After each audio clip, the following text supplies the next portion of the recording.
Lalagay na tayo ng oil. Mainit na ang oil. Hanggang sa lumabas ang kanyang aroma. At ilalagay na rin natin ang luya. Ako ay mag-aadobo ng manok. Lagay ko na rin ang sibuyas at ang manok. Maglagay na ako ng brown pepper,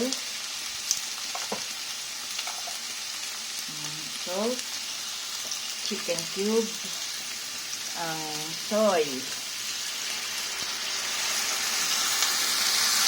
Lalagyan ko na rin ng Sprite.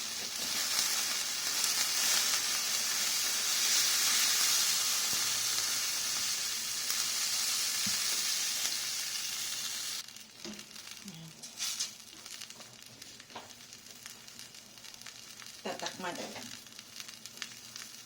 ko muna hanggang sa ito ay hayaang maluto.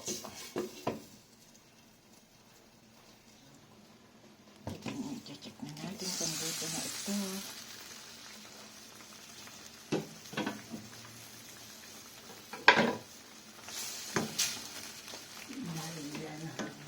Tanggalin ko na rin ang patatas at ang carrot.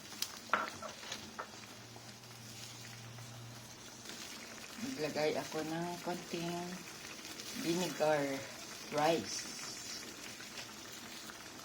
Yan guys, ang aking adobong manok with Sprite.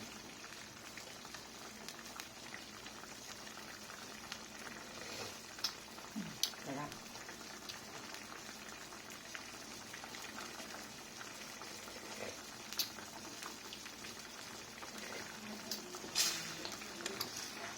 Luto na ang ating chicken adobo. Thank you guys for watching.